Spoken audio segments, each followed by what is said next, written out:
तो कल से एक बहुत ही विशेष मास यानी कि महीना प्रारंभ होने वाला है, जो कि हम सभी भक्तों के लिए बहुत ही ज्यादा महत्वपूर्ण है। और अगर हम इस मास में अच्छे से भक्ति करते हैं तो कृपा डबल मिलती है और बोनस में भी मिलती है। और इस मास का नाम है श्री कार्तिक मास की जय हो, जिसको कि दामोदर मास से भी जाना जाता है। ये मास श्रीमती राधा रानी का मास है, श्रीमती राधा रानी का महीना है। और श्रीमती राधा रानी तो परम दयालु, परम कृपालु, परम करुणावान है। और इस महीने में अगर कोई हल्की सी भी भक्ति करता है तो उसे बहुत ज्यादा लाभ मिलता है। तो सोचिए, जो बहुत ज्यादा भक्ति करेगा तो उसे कितना ज्यादा लाभ मिलेगा।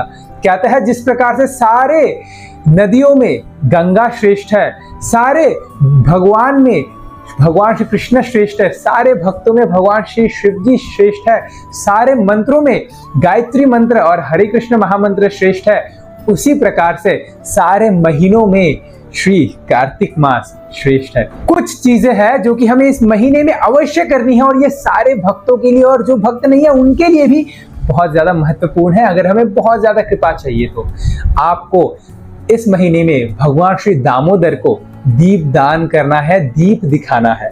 आपको दामोदर अष्टकम का पाठ करना है हर रोज इस दामोदर महीने में। आप गोपी गीत का भी पाठ कर सकते हैं, क्योंकि इसी महीने में गोपी गीत गाया गया था गोपियों के द्वारा और दामोदर लीला हुई थी, इसलिए आप दामोदर अष्टकम का भी पाठ कीजिए। इस महीने में 2 एकादशी आती है और इन 2 एकादशी का बहुत ही ज्यादा महत्वपूर्ण है, क्योंकि सारे महीने में आप एकादशी करते हैं, फल आपको अच्छा खासा मिलता है, लेकिन इस महीने में एक एकादशी का फल हजारों करोड़ों एकादशी के बराबर है।